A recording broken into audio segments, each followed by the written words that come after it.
We have risen from the ashes to school the masses. Hello, everyone. Welcome to another edition of the Scholars of Wrestling Show, episode 448. I'm your man behind the microphone and your new, current, reigning Scholars of Wrestling world champion. I am Scholar Jeff. Joining us this week, the always effervescent and always undisputed, the OG undisputed scholar himself. He is Scholar Tarek. Scholar Tarek, how are you doing this evening, sir? I'm doing absolutely wonderful, and all I can say is, you're welcome, fool.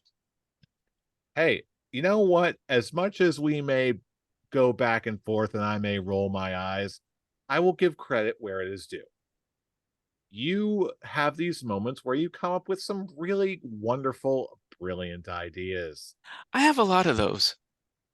Hey, we may differ in opinion, but you know what? Credit where it's due. You came through and it really made this show so much more enriching. It built character. It gave life to my soul.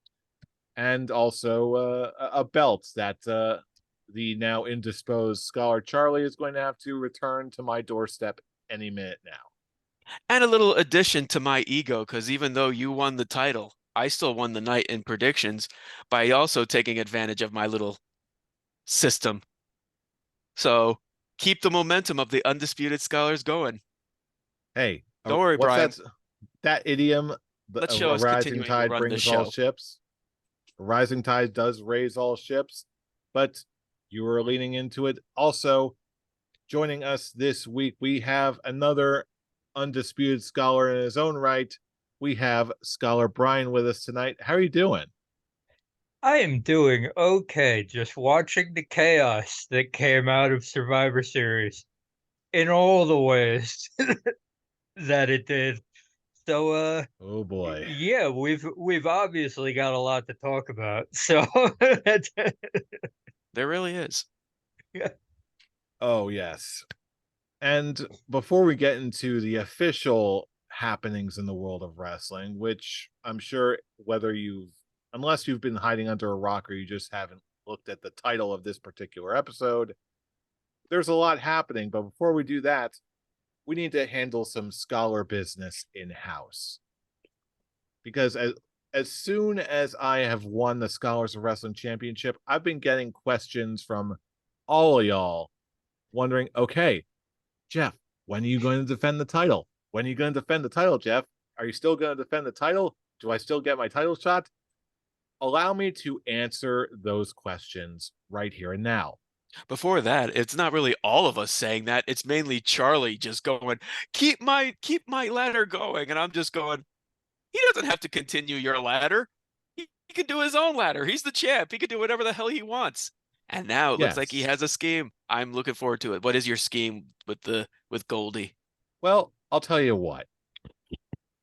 Whenever I get Goldie, I know that competition is fierce. I know that whenever I put my championship on the line, there's always a bitter battle for the beloved gold belt. So whenever I have it, I want to make my steps count. And lo and behold, looking at the calendar, the next guaranteed title defense is at Royal Rumble. So in that case, I have declared, why don't we go all out? It will be a night of chaos. The Royal Rumble will be a night of chaos for the scholars of wrestling, even more so than before. It is on the line. Everyone is going to, it'll be a scramble to get the title. And if you want the title, you are more than welcome to try and grab it, but it will happen exclusively at the Royal Rumble. So the No, people that come to the Rumble party or like the people in the Rumble game? Oh no. My primary focus, I'm talking just about every single one of the scholars. The title is just for the scholars. The party belt is the party belt. Okay, But because I'm big just like, gold, I'm confused. Yeah. Now, I just need you to remember that for the next two pay-per-views, you're gonna have to be on top of your game. Because remember who's waiting in the wings with his little Absolutely beefcase. nobody. With his little beefcase. So all these times that you predict with your heart and not with your brain, I'm gonna need you to put a little kibosh on that. Well, Because I'll tell you what. if you want to hold this Royal Rumble thing defense, Hell, if you you're want to gonna hold the have to be title to WrestleMania like you want to, yeah, you're gonna have to put your mind to work and shut your heart down. And that's it's like, come on, it. Jeff, I want you to join me as scholars who brought the belt to WrestleMania.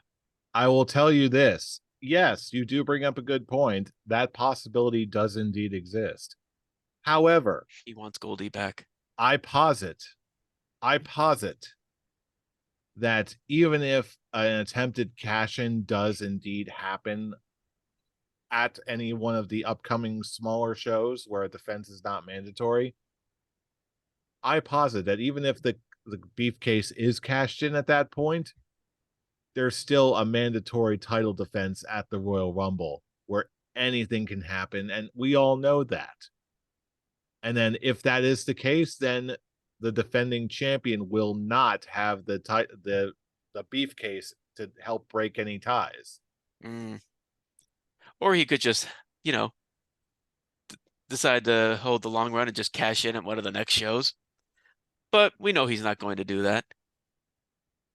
Well, you just said it. So if Hey, if that Jeff, ends up coming to I'm pass, I am going to want to slap somebody. yes, I'm going to need you to put a little more pride in holding that title. None of this Ooh. if it does come to pass that this happens, no, it's not gonna happen. Come on, Jeff. You got to be firm. It's not gonna happen. I'm gonna open up my mind and I'm gonna shut my heart down and I'm gonna lock this title down until Royal Rumble. What you fail to understand is that my heart has gotten me the title multiple times.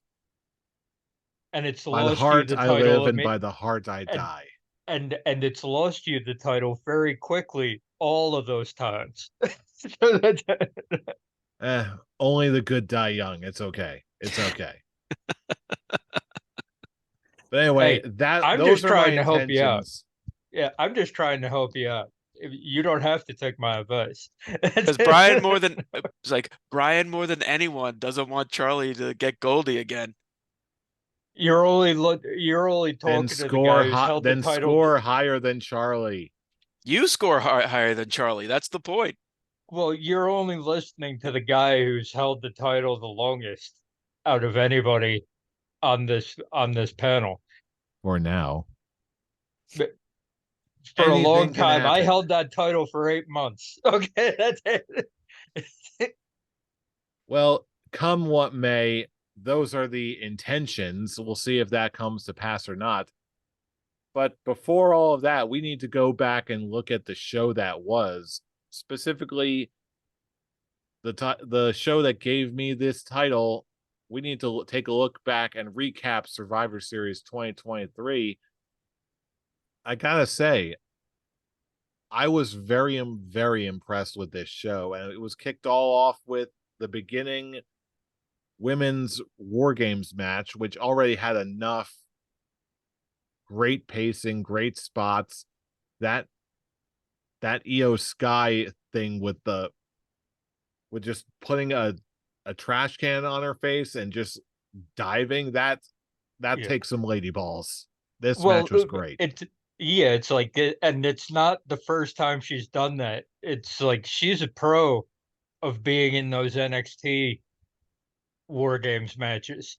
So it's like you knew going in that the women's War Games match was going to be great because a bunch of these women have done it before. They know what's going on. They know what to do. They know how to put on a great match, and they went out and did it. This I can on. This was my match of the night. It was easy. Mhm. It was my match of the night too, but not for one more particular reason of me getting an accidental correct prediction on this one. Oh man, you have no idea how much I actually just rolled on the floor laughing the second Becky got that pin, and I'm just going, "Oh my goodness!" Ah, it felt really good to just be laughing out loud, just going, "Ha ha! Oh, it's nice that it just my strategy, my system gained me the pretty much the event just with that first match alone." Funny But how that all works out. it all works out. It works great, huh? Hey, it worked out well for you too, fool. Never forget that. You could Like, throw your sarcasm at it, but in the end, it still helped you. hey, once again, credit where it's due. Sometimes those crazy ideas of yours, they work out. It's okay. You can give yourself a little pat on the back. Oh, I don't need your permission. I can. The old Barry Horowitz pat on the back. But when it comes to the match itself, yeah, I agree with Brian wholeheartedly. This was my match of the night. I think the most hilarious story that they told through pretty much throughout the entire beginning was you have this Chicago crowd just begging for a table to be put in this match. We don't care about any other weapon. Give us the tables. I'm begging you. Shotzi, you got a few chairs. Now you're gonna go for the table? No, she's climbing inside. Boo! We hate you now. Someone, we're begging you, please bring us a goddamn table. And who would be the person who brings it in? Asuka. Someone from the heel team. This is such a weird. This definitely was a very highlight for Damage Control. Bayley was the standout star of this match, and it's just showing the lengths that she's willing to go to keep this team from losing, and the hints of her getting a babyface turn is just inevitable with this kind of performance, just her being the highlight of the whole thing, and then all the times that she was protecting her teammates will mean nothing because she was the one that lost the match. It's fun it's fun long-term storytelling of actually turning Bayley face, something that hasn't happened in how long has it been? Over 2 years now since she was a face when she cut Yeah, down the inflatable tube men. and it's like you've known it's coming since Asuka came out and joined the rest of Damage Control. It's like you knew it was that Bayley, the beatdown that they're going to put on her, it's going to be of the epic variety. Okay.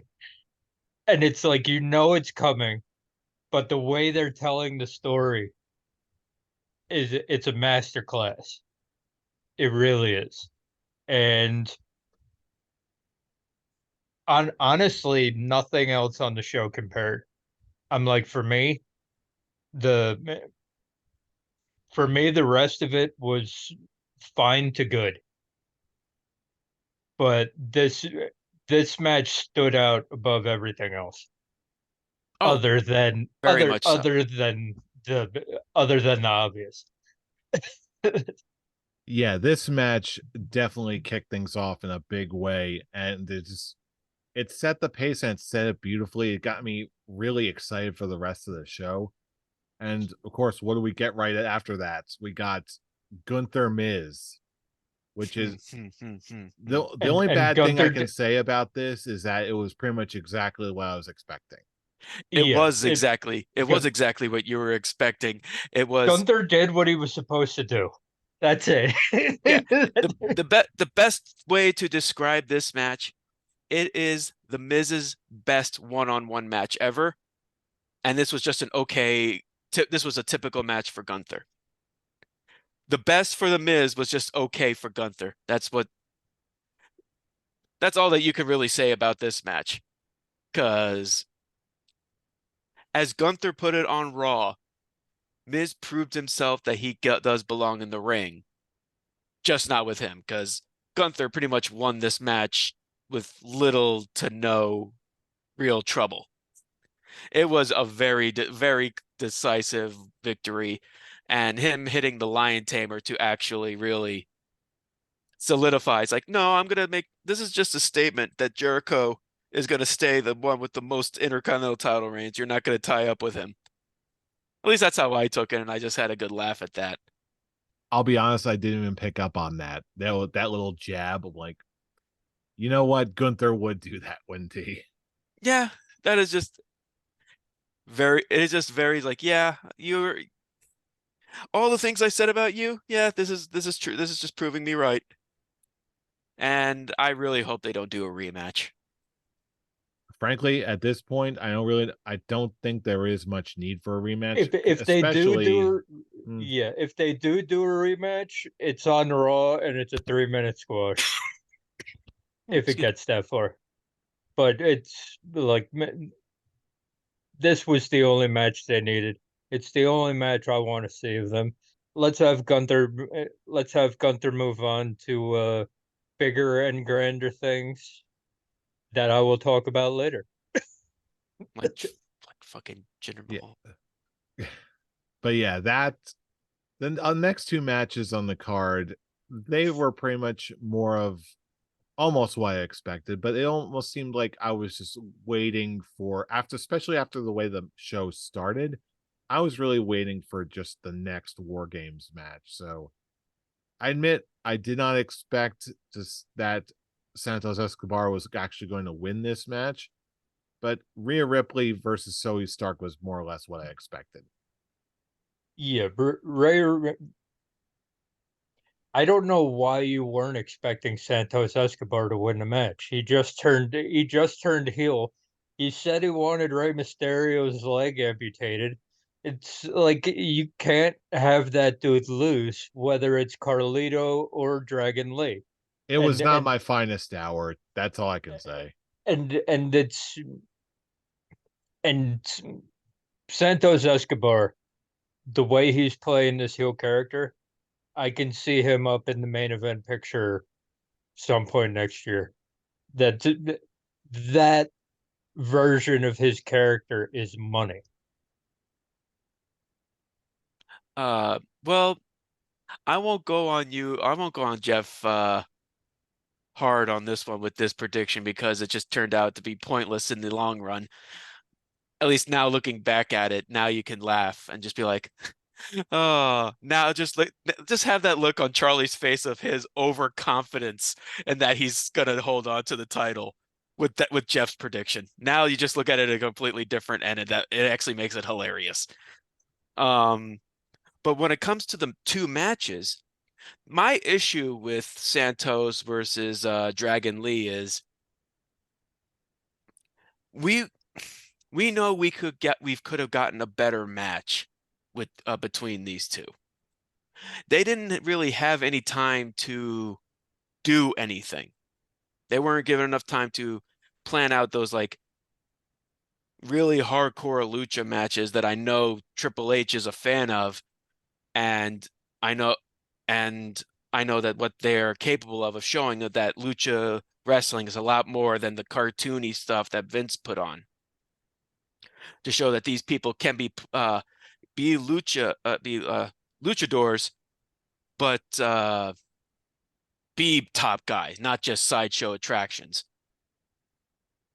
But it was just really shown just to put Santos over as just a dominating heel. Maybe we'll get a better match in the future. Probably, or maybe not. Who knows? But And I also feel like they were pigeonholed because I think that's the amount of time that was going to be in the Carlito version of the match, and they just threw Dragon Lee into the Carlito part, and see they that didn't switch the timeline. that makes a lot more sense considering again we would know what Dragon Lee is capable of, and we would know the limits that Carlito is for really having his real first match back. So it made sense on that end. When it comes to the Zoe Starks match, I actually really felt bad for Zoe Stark because, yes, we all knew Rhea Ripley was going to win. There is no shadow of a doubt. But the fact that Chicago was so not interested in what she's capable of. She didn't even really like gain any momentum when it came to the crowd. They didn't give two shits. They didn't even count like any pin attempts. They just watched. And they only really ever tried with Rhea Ripley, which is a real testament to how much of a star Rhea Ripley is. We all love mommy. But it put Zoe in a position where like it was pretty much a dead on arrival because people don't really know her very much to actually really give a damn, especially like a hardcore crowd like Chicago. So it just, you feel bad for Zoe for really working hard. She did put on a pretty decent, like, I will put it like as more of a televised match than anything. Excuse me again. But I just think it was unfair the way she was treated about it. And that's really that's the pro and the con of an audience like Chicago. If they love you and they know you, they will be in your corner 100%. But if they don't know you or they don't like or they don't give a damn, it's like you are getting nothing out of that crowd. So it's like so it's a catch 22. Mm-hmm. It's and that's the issue of crowds like that. Long Island, New York, Chicago. It's like you better have a name, they better know you, or else you're not getting any reaction whatsoever. Here's the one question I have, and we can make it a scholar's quick talk because I genuinely want to know what your perspective is. In your opinion, do you think that the fact that this went on before the next the War Games match, the main event, and that maybe the crowd was either a little tired or just waiting for the final match, that last big War Games match? I would Would say that that any of that have any factor in the reaction we saw from the Chicago crowd for Tony Stark? I would say that Zoe Stark. What? in Wow. a Tony I Stark, nice. What? Yeah. No one cares I about Iron Man. Go on. yeah, I would say in any other venue, yes. But in Chicago, they don't know Zoe Stark. It wouldn't matter where it was put on the card. They're not giving any reaction to Zoe Stark. That's just it. That's Chicago. In any other venue, I would say yeah, there's a shot that that was it. But it's Chicago. If they gave Rhea a lot of reaction, they didn't give Zoe.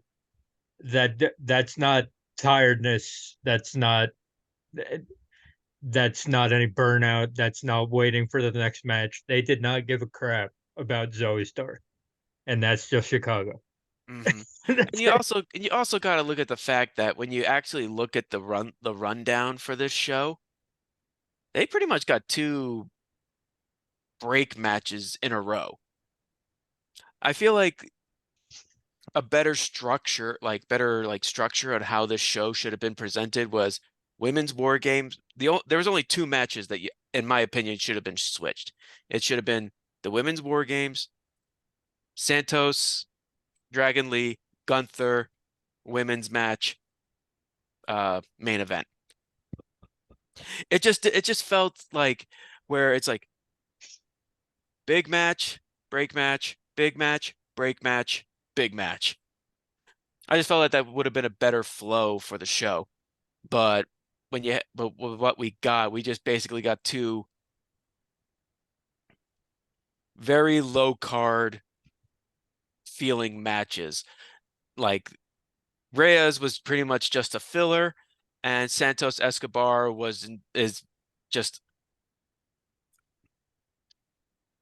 just a presentation, really. 'Cause that's really all it was. It wasn't a match. It was just a presentation of just showing his new heel character and his dirty tact and his like over aggressive dirty tactics. But I do agree with Brian. It doesn't matter what position. The crowd was all for Mommy, not for Zoe. I don't think there was anything they really like. It doesn't matter what position they were on the card or what they were gonna do. Maybe if they actually like put on a bigger stipulation, I don't know. But it's still just the fact of you have certain title reigns in WWE now that the only place that they can end are at WrestleMania. You have Roman Reigns, you have Gunther, you have Rhea Ripley. Those three title reigns alone are like now reach that point where they're the only way they can end are at WrestleMania. So of those three, absolutely. You'll see. I've got big plans for your boy. Well, I've got big plans for your boy going into Mania. Oh, I can't wait to hear this. well, be that as it may, before we get to any sort of speculation, we do have the main event, the men's War Games match. We all know what happened. It was a big brawl. We finally got the return of Randy Orton. Looked like $1.5 million. And of course, there was that lovely, lovely sequence of events leading to the actual finish of the match, which ended up in my favor, ended up winning me the title. Beautiful. Chef's kiss, double hands. And then, someone else showed up. Look in my eyes, what do you see? Cult of personality. Well, before we get into that, the match itself, it was good. Look, man, going back and looking at it now, after knowing what happened and knowing that these guys were told beforehand that Punk was going to come out after the match, I feel like they were holding back a little. I feel like they didn't do everything they wanted to do. So, in my eyes, watching it back again, it was good when it could have been great. But I understand why they kind of toned it down a little bit from the War Games match that we saw at the beginning of the show. So I feel like it was a little tame, but I understand the reasoning behind, because they wanted the big reveal at the end. They wanted the crowd to go nuts. They didn't want anything that happened in the match to overshadow that. So I do. Randy Orton looks like $1 million. Came in, did his thing, was insanely over with the crowd, and I'm glad to see him back. And very, very, very funny sequence of events at the end of the match where I'm sure everybody, all of us were watching it and just like, oh my God, did that really just happen? In the way that it happened with the way that the match finished and got Jeff his title reign. But hey, I'll take it either way. I don't care. But even though what happened afterwards happened the way it did, I don't think anyone was really expecting it to happen the way that it did. So at the end of the match, it's like, yeah, okay, that was cool. That was pretty good. I'm not gonna say great. I'm gonna say pretty good, because great was the first War Games, but they did well in the War Games name. Cody Rhodes did a good job paying homage to his dad's brainchild, and it was good. I enjoyed it. What I really loved about this War Games is that the women's War Games was more on like the certain spots that they could do. I don't want to restart my device. Get out of here. With the men's War Games, it was definitely more storytelling aspects more than actually having a full-on wrestling and like having those spots. Like the whole story, is Randy going to show up? What is the Judgment Day's plan? Which I kind of called as like, oh, imagine if they did a cash in, and they hinted at that. They hinted at they did the story of Drew and his complete and utter hatred for Jey Uso, and it's like his whole reason for being in the match in the first place was to get his hands on Jey. And I'm just going, man, Drew is such a fascinating character right now because he is one of those, he's like that villain who is justified in his actions. He explains his actions and you go, I get what he's saying, and yeah, he's to it, yeah, he's right. And he just has his own way of throwing justice. And then yeah, there's Cody Rhodes entering his father's match for the first time, which is exciting on many different points. Let's see what else. The hilarity of people actually choosing not to do a countdown and just boo the hell out of Dominic Mysterio's entrance into the match. And it was just like, oh, Dom, you were like far beyond anything that you were with when you were with Ray for the and being the tag team champion. You were blowing that character out of the water with You how done much the good, crowd kid. just loves to hate you. Yeah, you've done good, kid. You know? And he's really gotten better in the ring too. We're pretty much just watching this kid grow in the business, and I actually am just thoroughly enjoying that. Hell, we're kind And of then making him watching him grow. Period. Ever since the whole feud with Eddie Guerrero and Ray. I'm your papi, yeah. And then when it came to the end with Randy Orton coming out and the spot of them throwing JD McDonough off the top of the cage into an RKO, and we were all thinking, and we were all just picturing Charlie just losing his shit because those are the two people he picked in the Survivor Series game. He's thinking, yes, oh my God, I'm gonna win. I'm gonna keep the belt. This is awesome. And then Randy Orton just hands Damian Priest over to Cody Rhodes, and I just looked at it more as Charlie's boy handing Jeff the championship away from Charlie. Give me And that I'm belt. just going, Give me that belt. all Give it right. to me. I just like the match is over. All right, let me look at this. 1, 2. Holy shit, Jeff just got 3 points. He won the belt. And I'm just going, congrats, Jeff. Yes, indeed, I did. I was like, oh God, this is awesome. Thank you, Randy. Oh, thank you, Randy. Oh, looks like Randy Orton finally got his revenge on Charlie for bringing that DVD to him and Edge's meet and greet and having Edge. Didn't I beat you at this event? Damn, that is a deeper cut than I don't think any of us expected. Which actually fits narratively, and I love it. Screw you in particular, guy I met like 5 years ago. And then we get then the end credits hit, and then the end credit hits. You think it's over. And I was ready to turn it off, and then all of a sudden the music hits, and I was sitting with Pete, and I was just like, wait, what? No way.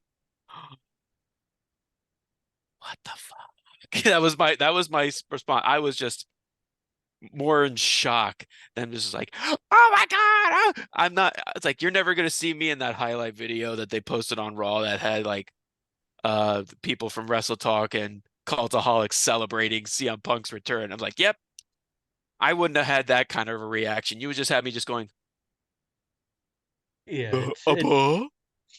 Yeah. I will say this because I don't want it to seem like I hate CM Punk. I do not. But I was never as big of a fanboy of the guy as some of the people on our panel. So when everything happened the way that it happened with AEW, okay, and he got fired from that company, I was like, okay,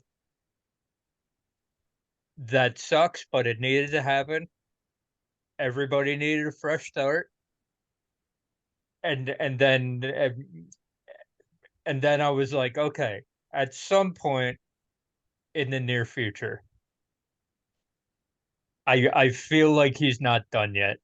I feel like he's gonna show up, and I feel like he's gonna go back to WWE.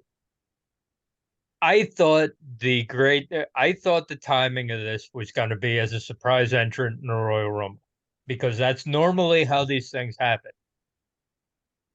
With with a normal person in a normal crowd, that would be when it would happen. A surprise entrant in the Royal Rumble, called the personality hits, crowd goes nuts, and we have CM Punk in the Rumble. But Survivor Series is in Chicago, so I understand why they did the reveal the way that they did.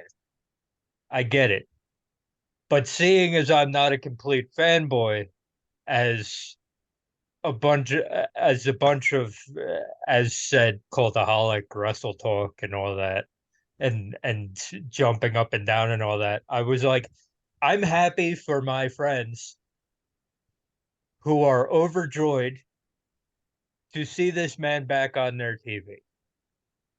I am not there yet. I am of the okay, cool, let's see how this works. That's it. I will say, however, that I was not necessarily, my reaction was not one of just like elation, where I admit I used to be a big fan of CM Punk. I had a whole bunch of his t-shirts, all that good stuff. But when he signed with AEW, it was more of a, oh boy, it's like the heart and soul of wrestling came back, like the cynicism was gone. Then, of course, by the time that his run at AEW ended, it was just the most pessimistic, like bitch mode bullshit I've ever seen in my life. And it really soured me on the guy. So much so that I really was not expecting him to come back to wrestling at all, especially not WWE. But then when he did, it was more shock and surprise than anything else, as opposed to just like, really? Wow. But about 24, 48 hours later, after processing it, when we look back, it actually does make a lot more sense than I expected. I think it was one of the commentators on Busted Open the next day. He was looking at Punk's behavior and he said this: Punk had his heart broken. And when you get your heart broken, what do? You lash out. You're just like, oh, screw this, whatever. And I think that's exactly what we saw with CM Punk in the wrestling business. He was expecting something with WWE. Obviously, he reached the top of the mountain and it's sort of all crumbled apart under a really questionable regime. He has heartbroken. He's like, screw wrestling, I hate wrestling, whatever, bye-bye. Doesn't come back for 7 years. Comes back to AEW, finds something new and fresh and exciting, reignites his spark,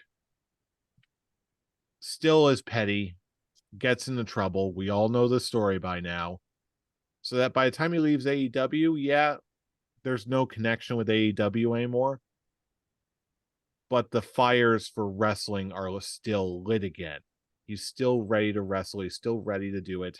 And at the same time, there is a definite regime change in WWE that none of us ever thought we'd ever see. Vince McMahon is gone. Triple H, more matured, better creative, more consistent creative.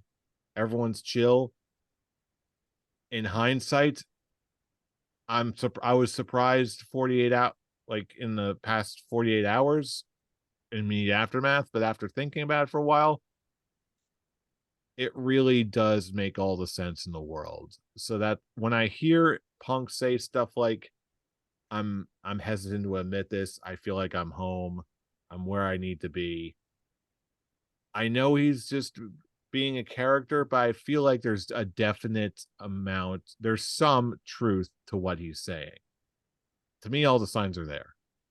Yeah, and I admit, okay, I did talk some shit about the promo that he cut on Monday. I think my actual issue with the promo is I don't believe that's a promo you cut in the main event slot. That seemed more like an opening segment promo, a mid-show promo, like a main event promo. You expect something to happen. You expect, I at least expect, I expected that he was going to go off the way that he would have normally gone off about the wrestling business as a whole and the way all that. And the actual promo he cut to me, yeah, it had teases, like Tarek said. It had teases of dream matches. It had teases of AJ Lee. It had the I'm home. It had the First of all, it feels to me like yes, there's truth in what he's saying, but the way he's saying it goes into what I believe his character is going to turn into. And if his character turns into that, then I will be fully on board because I think he cut that promo and the way he cut it was like kind of like even though he meant it like human wise, character wise, came off disingenuous to me, came off came off like you could very easily turn that into a heel turn. Like you said all this stuff in the promo in his opening salvo about how he was so happy to be back, how he was happy to be home. This is my home. You are my people. And if you wanted to turn him heel, it is so easy to go back on that and just go the entire opposite direction. And it's like I feel like that would be a way that I could fully come back on the CM Punk's character. But the actual promo he cut doesn't feel to me like it was in the right place on the show. I see that.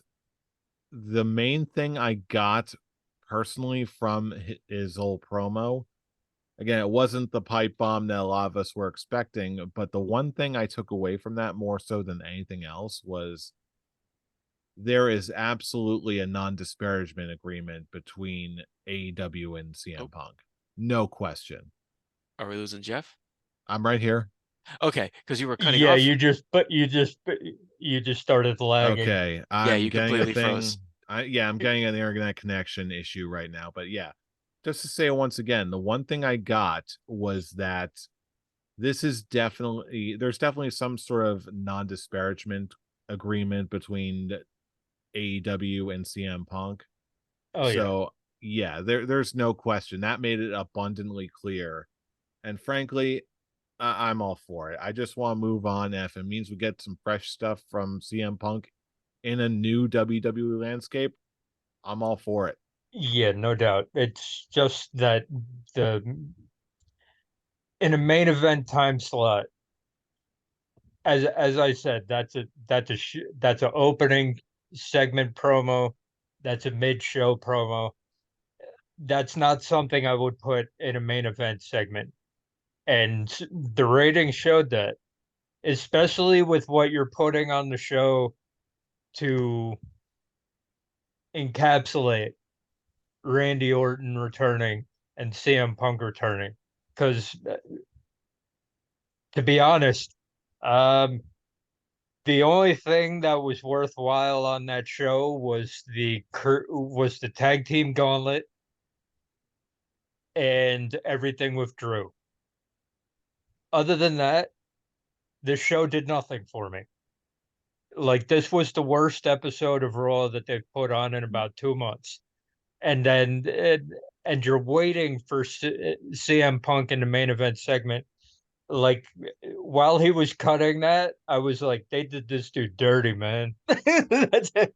I'm like, and it's one of those things. If you're trying to retain viewership, okay, and you have Randy Orton, you have CM Punk, like, there is a chance that you're gonna have the most viewers that you've had in a while. If you want to retain that, the rest of the show has to be good too. And for me, no, no, it really wasn't. You had that good gauntlet match and you had all the Drew stuff. And other than that, sorry. And it hurt. And I went into that promo segment already not happy with the show at large. And so that might have had a bit of bearing on how I took that promo as well. Well, all that being said, now is the big question I think we all have at the forefront of our minds. Where does Punk go from here? And especially considering we've got the Royal Rumble right around the corner and subsequently WrestleMania 40, where do we all see Punk going? What's he going Main to be event at doing? night. The main event at night 1 against Seth Rollins for the world title. I don't have that anymore. I do. don't, because I think they're setting up for Punk versus Rollins right now at the Royal Rumble. If they're already doing the Rollins stuff on They're it- still I they're still doing right now. They're still doing Rollins versus Drew. That's still the story. That's the story going into Rumble. I'm not entirely certain of Honestly, I that. think they're going to go triple threat. Rollins versus Jay versus Drew for the world title. I think Punk's going to be in the Rumble, and he's going to be the last one eliminated. I still have my predictions. I've already said it plenty of times on the show. I'm still going with it.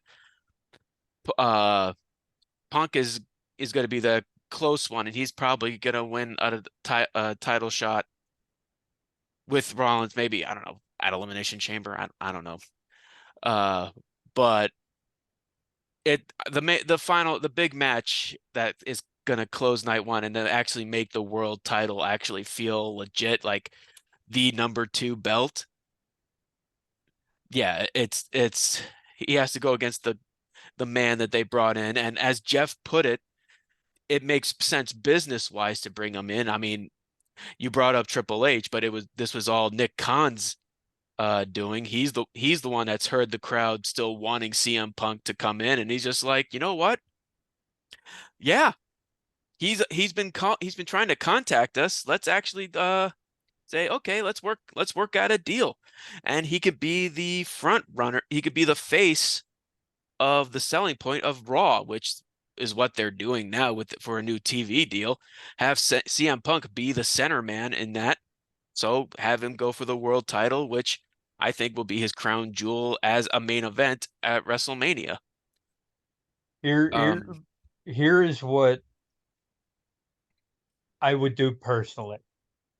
Okay, knowing what I know about the contract that he signed and all that. Okay, there is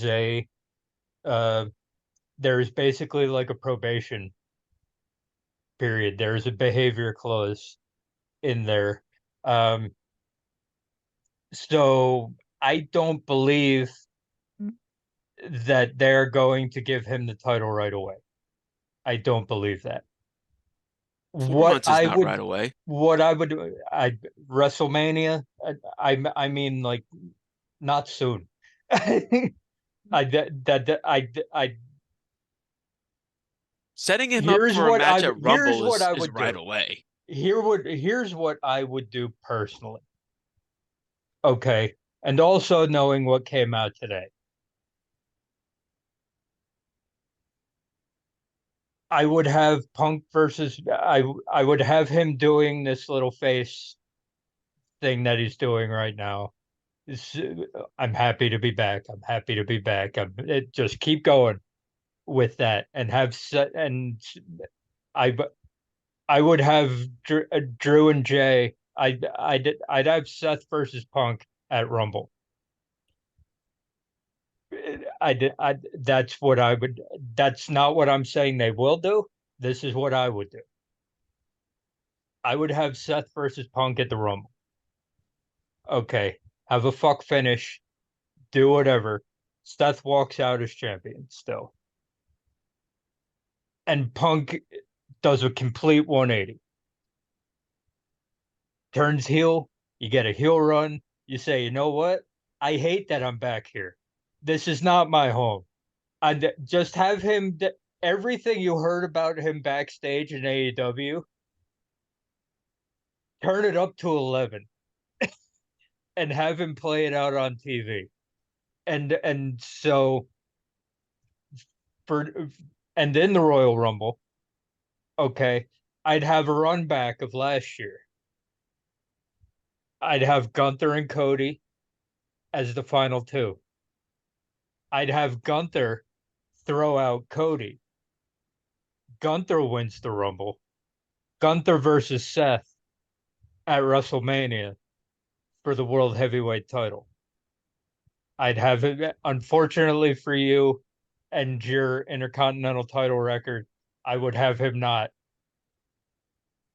make it to Mania as a champion because I'd be having him win the World Heavyweight title at Mania. And then you'd have Cody win the Elimination Chamber, and that's how he gets Roman. So you're not doing the same thing twice, 2 years How would in a he row. get? How would he get Roman in the chamber? No, I'd say he'd win the chamber. But how would he get to like? How would he get that option if he's still a Raw guy? They can figure it out. That's why I say the Rumble is really the only the only place where they can actually do that because With it's something that they've done with in Triple past H, ones. with Triple H, they can figure that out. Yeah, But with Rumble, it's like they already have that no, no. out card.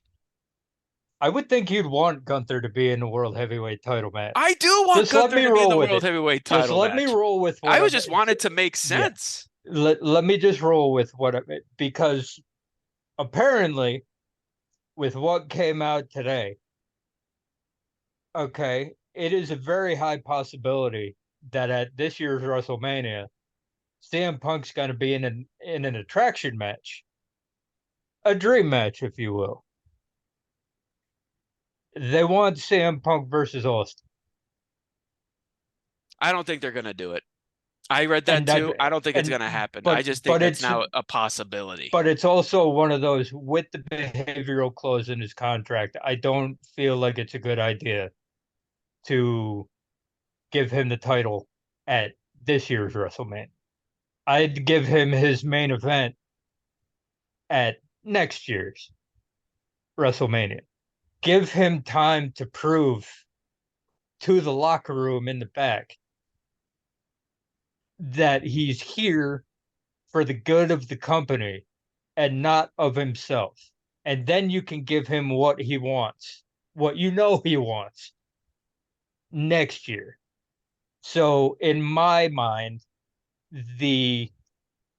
you'd still have many money matches on this year's WrestleMania. You get Cody versus Roman, where Roman's reign ends. You get Gunther versus Seth Rollins. Gunther wins the World Heavyweight title and continues his dominance. And you would have CM Punk versus Stone Cold Steve Austin. CM Punk wins. CM Punk is the best heel of all time. And you will have me invested in the CM Punk character in a way in which any other way I will not be invested, because after everything that happened in AEW, after everything that happened, it's like I do not care right now about anything that's going on with CM Punk. If you give me heel CM Punk and you give me CM Punk versus Stone Cold and you do a build before he becomes champion, I don't want you to throw it on him right away just because he's CM Punk. And yes, I consider WrestleMania right away. That's just me. And Yeah, that's I just disagree that WrestleMania is too short a time for him to actually show, okay, he is professional enough, but you're also looking at it from the business point. Because I'm not looking at this as, I'm a CM Punk fan, I want him to be champion. I don't want him to just get this whole thing. I'm also in that position where I'm not a fan of him right now because of how he was behaving in AEW. I'm just now looking at this from a business sense, and just from a business sense, and you're trying to sell, have a big TV deal for Raw, and I just feel like the big selling point is Punk, and having him be the face of it with him winning the title is something that actually really does like is one of those big selling points. Is like, okay, here he is. This is what we have. This is what we're presenting. He is in a place where he can show he's very professional, that he's not being an arrogant child under in my personal opinion, a better run company, and with a much more open creative with Triple H. I mean, although to be fair, when he was at the press conference afterwards, it was clear as day he wasn't exactly thrilled to have CM Punk there. But the one thing that's also really working on this is that it's now showing that CM Punk is the one that's needing WWE. WWE doesn't need CM Punk. WWE, the product right now, is at the hottest it's been in literal decades. Now it's not to like, oh, we need this additional spice to make for it to be good. It's just an additional spice to add on to something that's already great. And I think we're going to get that heel turn CM Punk a lot sooner than we think, just from that last sentence after his promo, which I took his return promo, as more of just, it's like, I'm happy. I'm going to be a professional. This is my professional reintroduction of the company. And then once that mic dropped and his music playing, he just turns to the camera. Yeah, what I just said about like, oh, friends, and I'm happy to be home, family, and all that is bullshit. I'm not here. I'm just here for money. It's like, I'm not here to make friends. I'm just here to get paid. I'm just here to make money. And I was like, now that is the pipe bomb, knowing that this is like, we have a heel CM Punk hiding behind this mask of, I'm going to be professional. And I just was like, you know what? If this is where you're going with Punk, that will just inevitably lead to his heel turn sooner rather than later, then I'm all for it. But one thing it looked like that they hint at is that he's going to have a filler with Dominic, which it would be fun to see CM Punk versus Dominic, knowing their history after what he posted on his Instagram. That story that I'm starting to be a real fan of Dominic. Right. That story that he put promo, up was fantastic. The promo between those two are going to be hilariously awesome. He's going to rip that boy a new one. CM Punk in the birthday hat. The rest of the family with the clown face, and Dominic Mysterio with the fuck you middle finger in the middle. I want him to. This is gonna be gold. I want him to say something like, it's like, it's a bad thing your poppy isn't here, because I think mommy would have gone with him a long time ago. Like, oh, you Ooh, you're digging dirty. I like it. I Yeah. will say, however, just looking at the way this conversation is going at this point, just I totally agree with you, Tarek, that this is like completely above and beyond. Like, there's nothing required to this. It's just like extra on top of all the good things that WWE is doing right now. And just the fact that we're talking about so many different scenarios that could work or could be good. This that alone is giving me confidence that there's a lot of good things happening here. And I am fully prepared to admit that I'm pulling a Jeff. I'm pulling a Scholar Jeff here. Tarek is thinking with his brain. I am thinking with my heart. I Oh, do trust not. me, I get it. Because I do not I'm on want that it. same boat It's with like you. I do not want Punk to be holding a title yet. Royal Rumble Mania. I want I I want him to earn it, and I don't feel like he's going to be able to earn it in my eyes before WrestleMania. I So I'm like, completely get that. So it's like give him an attraction match. So he's still in a high profile match. Tell me CM Punk versus Austin isn't going to sell tickets. Are you out of your fucking mind? But that's it. But it so it's like I get it. I understand from a business point. But it's also like just if you're gonna give him the title that soon, you better manage that. You better manage that roster backstage, man. hmm Because just And bunch of them they may be playing it up for the crowd, but you know that Rollins isn't happy. oh He's no, play he's playing it up 100% for the crowd and for the cameras and all that, but you just like know he's stewing. just It's like like just like what I said. He may not like it, but he's professional enough to know it's like, yeah. okay, well, this is going to be a hot thing. They know the hardcore crowd knows our history and what I've said about him. So Yeah, let's shoot and this. that's Let's all. work shoot this. Yeah, and it's like that's all well and good, but when he's booked to lose, the title to the guy right away, then it's like how is that gonna go?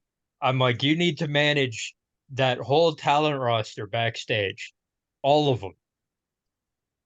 Okay, all the ones who have worked with him before. Okay, because a bunch of the people who were talking about, oh, it's going to be great having him back. They've never worked with the guy. hmm So of course, they're going to say that because he's a big name. For all those who have worked with him, he's got to get back in their good graces, and I'm not sure how that's going to go if you're giving him the title right away. I'm not saying don't put him in a title program because you kind of have to. but Just thinking, but do just you like have it? with that, But that is the money. That is a money maker match. That is something that could actually make the world title feel like it's in that like real. It's like it's an actual world title. It's not just the consolation prize. We're getting someone who Roman didn't beat winning it, and someone who is just someone with a really big name and like enough to actually add to it. But and again, it's this is all also just professional. yeah, and it's also when CM Punk inevitably crosses paths with Roman, I don't want a title involved. Oh no, at that point, So it's like I think I think that would be long past. It's not. It would basically just be a Paul Heyman CM Punk led story. yeah. So you're thinking business. I'm thinking. I don't You're want him to thinking have the title emotionally. soon. I don't want him to have the title soon, and I think that's okay. That's it. Well, clearly the jury is out on this particular question, but hey, we're still very early in the game and we're going to be paying attention to it no matter what. But now is the time in the show where we're pitching it over to you, our fellow fans. CM Punk, where's he going? Who's he going to be facing? Where's he heading towards WrestleMania? No matter what you think, we want to hear from you. So drop us a line all across the internet, Facebook posts, YouTube comments, whatever you got. We want to hear from you, especially on the Twitter machines. If we want to join the conversation on Twitter, Scholar Tarek, where can they find you?